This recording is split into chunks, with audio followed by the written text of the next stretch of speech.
2018 के बाद आमिर खान एक बार फिर विवादों में है। 2018 में आमिर खान ने कहा था कि इस देश में, उनकी पत्नी ने कहा था कि इस देश में उनको डर लगता है क्योंकि लिंचिंग का माहौल रहता है। उसके बाद अभी का मामला ये है कि आमिर खान तुर्की पहुंचे हैं और तुर्की की राष्ट्रपति की जो पत्नी है, वहाँ की फर्स्ट लेडी है, उनसे आमिर खान ने मुलाकात की है। वो तस्वीरें जब उन्होंने ट्विटर पे शेयर की तो उसके बाद कई तरीके के विवाद खड़े हुए और आमिर खान को ट्रोल आर्मी ने एक बार ट्रोल करना शुरू कर दिया।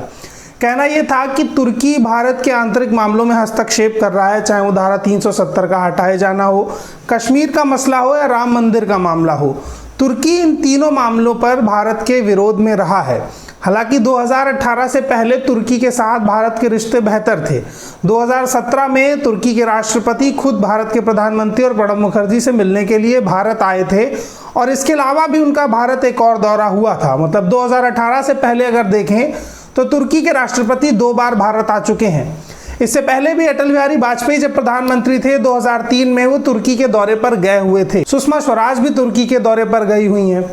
उत्तर प्रदेश में जो पुलों का निर्माण हो रहा है, उनमें जो कंपनियां काम कर रही हैं, उनमें से कई कंपनियां तुर्की की हैं और तुर्की के साथ भारत का आयात और निर्यात का सौदा भी पिछले 4 साल में काफी बढ़ा है। मसलन अगर व्यापारिक और व्यवहारिक तौर पर देखें तो भारत और तुर्की के संबंध बेहतर हैं। लेकिन सवाल ये खड़ा किया जा रहा है कि आमिर खान वहां पर गए तो वो राष्ट्रपति की पत्नी से क्यों मिले। अब इसमें कई तरीके के पेंच भी हैं। समस्या ये नहीं है, ट्रोल आर्मी आमिर खान को जिस बात के लिए ट्रोल कर रही है वो असल में तुर्की में उनकी मुलाकात नहीं है। वो 2018 की वही शिकायत है जो भारत के हर एक नागरिक को होनी चाहिए, जो आमिर खान ने लिंचिंग के लिए की थी। आप आमिर खान की लिंचिंग की शिकायत के बाद उनके ट्रोल होने का तरीका देखिए। आमिर खान दरअसल लाल सिंह चड्ढा नामक एक फिल्म बना रहे हैं जो कि फॉरेस्ट गम नामक फिल्म का एक तरीके से देखा जाए तो कॉपी है हॉलीवुड की फिल्म का। उस फिल्म की शूटिंग के लिए तुर्की गए हुए हैं। तुर्की ने हाल ही में सोफिया, जो तुर्की की वहाँ पर जो अभी तक की म्यूजियम थी, उसको मस्जिद में तब्दील किया और नमाज के लिए लोगों को वहाँ जाने की अनुमति दे दी है। अब सवाल ये खड़ा हो रहा है कि तुर्की जो है एक इस्लामिक देश है और वो कुछ मामलों में पाकिस्तान का समर्थन करता है। पाकिस्तान के समर्थन करने से भारत के नागरिक तुर्की से नाराज हैं। हालांकि नहीं होना चाहिए क्योंकि तुर्की का ये आंतरिक मसला है। जिस तरह से हम तुर्की से ये उम्मीद करते हैं कि वो भारत के आंतरिक मामलों में हस्तक्षेप ना करे, इसी तरह हमें भी तुर्की के आंतरिक मामलों में हस्तक्षेप नहीं करना चाहिए। लेकिन मस्जिद बनाए जाने के बाद, म्यूजियम का जब मस्जिद बनाया गया तो भारत में कई तरीके की प्रतिक्रियाएं दी गईं। तुर्की को भी अच्छा नहीं लगा होगा। इससे पहले एक बार जब तुर्की के राष्ट्रपति भारत आए थे, मुझे अगर याद है तो अच्छी तरह से आपको समझाऊं तो उनका ये जो दौरा था वो पाकिस्तान होकर के आना था। उस समय पाकिस्तान के राष्ट्रपति परवेज मुशर्रफ थे, लेकिन तुर्की के राष्ट्रपति ने पाकिस्तान जाने से मना कर दिया था और उन्होंने तर्क ये दिया था कि उस देश में सेना ने जबरन सत्ता परिवर्तन करके लोकतंत्र की हत्या की है, इसलिए मैं पाकिस्तान नहीं जाऊंगा, और वो सीधे भारत आए थे। मसलन एक इस्लामिक राष्ट्र का राष्ट्रपति दूसरे इस्लामिक राष्ट्र के राष्ट्रपति को ये कहता है कि उसने संविधान की हत्या की है, इसलिए मैं आपके देश में नहीं आऊंगा। तुर्की के इस रवैये के बाद भी अगर आप उसे इस्लामिक तर्ज पर तौलते हैं तो कहीं ना कहीं आप मात खा रहे हैं। एक ऐसा देश जिससे हमारे व्यापारिक संबंध बेहतर हैं, लेकिन कुछ सालों से राजनीतिक आयाम पर हम उससे बेहतर स्थिति नहीं बना पाए हैं। ये वो बात थी जो भारत और तुर्की के संबंधों को समझाती है। ये बात मैंने आपको पहले इसलिए बताई कि जब आप आमिर खान का विरोध कर रहे हैं तो उसमें ये बात स्पष्ट हो जाए कि आप आमिर खान का विरोध कर रहे हैं या तुर्की का विरोध कर रहे हैं या इस्लामिक राष्ट्र का विरोध कर रहे हैं। अब बात करते हैं आमिर खान पर। आमिर खान वहां पहुंचकर जब फर्स्ट लेडी से मिलते हैं और उसकी तस्वीरें ट्विटर पर आती हैं तो तमाम बीजेपी समर्थक, विश्व हिंदू परिषद, उमा भारती, सम्बित पात्रा, कपिल मिश्रा, ये लोग जिनका अस्तित्व ही ट्विटर से निर्भर है। मसलन मैं सोचता हूं कि अगर कभी ट्विटर बंद हो जाए तो क्या सम्बित पात्रा जिंदा रह पाएंगे? सोशली शारीरिक तौर पर जीवित रहेंगे लेकिन मानसिक तौर पर वो बीमार हो जाएंगे। या मैं सोचता हूं कि अगर ट्विटर खत्म हो जाए तो क्या ट्वीट पॉलिटिक्स जिंदा रहेगी? वो भी खत्म हो जाएगी।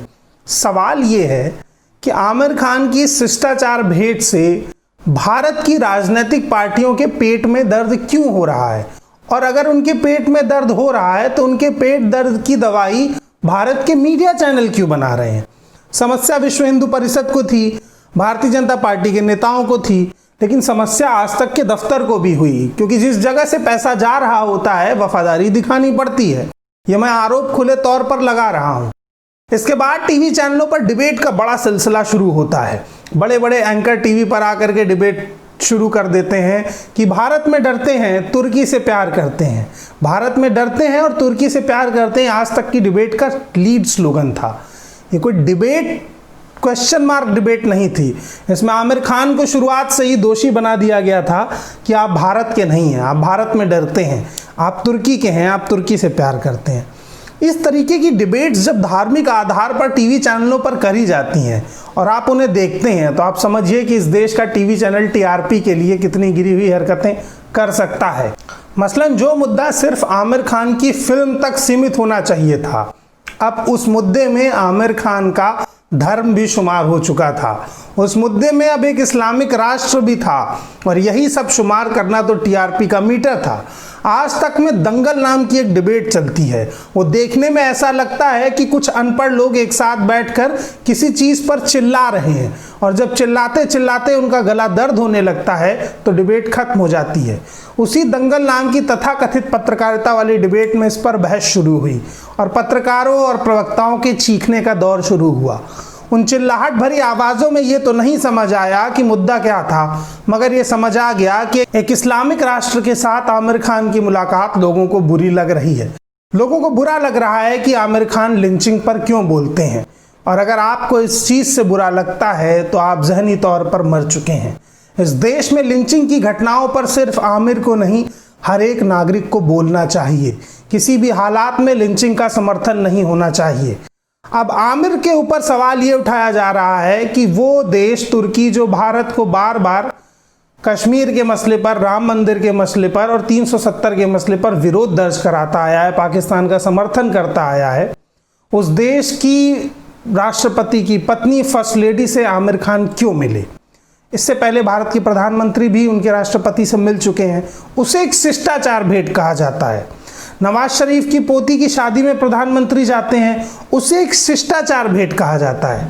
और जब एक अभिनेता अपने फिल्म की शूटिंग के लिए किसी देश में जाते हैं तो उसे सिनेमा, बॉलीवुड या व्यापार नहीं कहा जाता है, उसे धार्मिकता दी जाती है, उसे देशद्रोह कहा जाता है।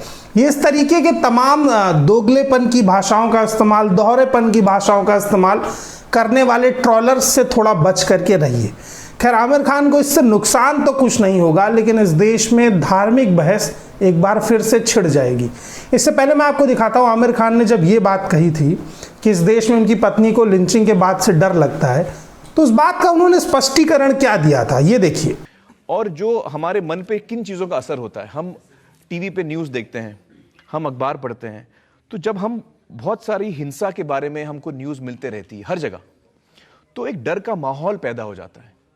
और सिर्फ मैं ही नहीं, हर इंसान इस डर के माहौल से अफेक्ट होता है। हमारे यहाँ केस बहुत लंबे चलते हैं, 20 साल 30 साल, तो वो सुरक्षा मेरे पास नहीं है। कल को कुछ हो जाए तो शायद फिर भी मुझे इंसाफ ना मिले या उसके लिए वक्त बहुत लगे।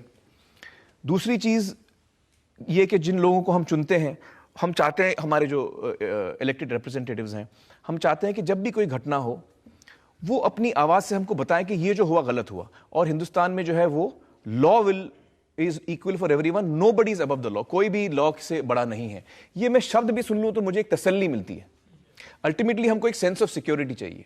हमें चाहिए कि हमको तसल्ली मिले कि जिन लोगों को हमने चुना है वो हमारी देखभाल कर रहे हैं, वो भी सुन रहे हैं क्या हो रहा है, वो भी देख रहे हैं क्या हो रहा है, और वो अलर्ट हैं इस बात से। अभी आप हमारे देश को देख लीजिए, इतना बड़ा देश, इतना विशाल देश है, इसमें इतने अलग अलग भाषाएं हैं, इतने अलग अलग राज्य हैं, हर राज्य की अपनी भाषा, अपनी कल्चर, अपनी हिस्ट्री है। इतना खूबसूरत हमारा देश है, मतलब it's one of the biggest democracies in the world, सबसे बड़ा लोकतंत्र है। हमारी जो अनेकता है वही हमारी ताकत है। जब भी कोई इंसान उस ताकत को तोड़ने की कोशिश करता है तो किसी भी इंसान को बुरा लगेगा। हर इंसान को, जिसको देश की फिक्र है, उसको बुरा लगेगा, उसको फिक्र होगी। इस सब को देखने के बाद अब एक बात समझिए, आमिर खान को तब भी ट्रोल किया गया था जब उन्होंने कहा था कि कुर्बानी गलत है, इस्लाम में कुर्बानी नहीं होनी चाहिए। इससे पहले भी आमिर खान को एक बार ट्रोल किया गया था जब उन्होंने बुर्का और पर्दा प्रथा पर अपनी राय रखी थी। मतलब वो आदमी जो अपने धर्म की कमियां भी गिनवाता है और जो आदमी देश की समस्याओं पर भी बात करता है, आप सभी ने सत्यमेव जयते देखा होगा, आमिर खान ने उसमें किस तरीके से सामाजिक मुद्दों को उठाया था। तो उसको अपने धर्म के लोग भी ट्रोल करते हैं क्योंकि उन धर्म के आकाओं को आमिर के इस बयान से खतरा था। अब आमिर खान अगर विदेश में फिल्म शूट करने जा रहे हैं और मीडिया इसमें धार्मिक पेश ढूंढ रहा है, तो जो लोग उस धर्म के आकाओं से नफरत करते हैं और इस तरफ की पार्टी को मजबूत करना चाहते हैं, वो आमिर की इस हरकत को अपने तरह से भुनाते हैं। तो मसलन आप ये मान के चलिए कि आमिर के मसले में धर्म मत तलाशिए, उनकी बातों में तर्क तलाशिए। जब कोई आदमी किसी राजनीतिक अस्तित्व को चुनौती देता है तो उसके ऊपर ढूंढ ढूंढ के पर्सनल अटैक किए जाते हैं। आमिर ने बहुत खूबसूरती से धर्म की एक परिभाषा दी है, मैं चाहूंगा परिभाषा आप देखिए कि रिलीजन का मतलब आमिर के लिए क्या है। You know, I feel religion is a very personal issue here. Each one has their own feelings about it. Each one has their own thoughts about it. I have my own. So I don't want to comment about other people's feelings and what they think about. I go with my own heart. इसके सबसे आखिरी पक्ष में मैं आपसे यही बात कहूँगा कि आमिर खान के तुर्की जाने से ना तो भारत के किसी नागरिक के रोजगार पर असर पड़ रहा है, ना तुर्की में जाकर के आमिर खान ने भारत की कोई बुराई की है, ना तुर्की की फर्स्ट लेडी ने आमिर खान से भारत की बुराई की है। तो फिर इन तमाम हिंदूवादी तथाकथित पार्टियां और तमाम वो बीजेपी के नेता जो नेता कहलाने योग्य भी नहीं है, इस मसले पर क्यों बहस कर रहे हैं? वो मीडिया जिसका इस मसले से कोई लेना देना नहीं है, जिसको इस माह में गए हुए 3 करोड़ लोगों के रोजगार पर बात करनी चाहिए थी, वो आमिर खान के तुर्की जाने के बाद एक ट्वीट पर डिबेट कर रहा है। उस मीडिया की मानसिकता को समझिए। वो सिर्फ और सिर्फ अपने टीआरपी मीटर के कांटे को बढ़ा रहा है और आपको मूर्ख बना रहा है। और आप लोग अपने अपने तथाकथित झंडे को पकड़ करके आमिर खान को गाली दे करके अपना समय बर्बाद कर रहे हैं और असली मुद्दों से भटक रहे हैं। हम इसी सेंसलेस जर्नलिज्म के खिलाफ लड़ाई लड़ते हैं। हम पत्रकारों की सेंसलेस बातों के इस दौर में सेंस ढूंढने की कोशिश करते हैं। अगर आपको इसी तरीके की सच्ची और सेंसफुल खबरें देखनी है तो बोलतंत्र को सब्सक्राइब कीजिए, बेल आइकन दबाइए और हमें बताइए कि आमिर का तुर्की जाना क्या भारत के कोरोना, असम और बिहार की बाढ़ और भारत की बेरोजगारी से बड़ा था? अगर नहीं था तो मीडिया ने इस तरीके की खबरों को वजन क्यों दिया? क्योंकि उनके आकाओं की रक्षा करनी थी या फिर टीआरपी के मीटर को तोड़ना था? तब तक के लिए बोलतंत्र के साथ बने रहिए। धन्यवाद।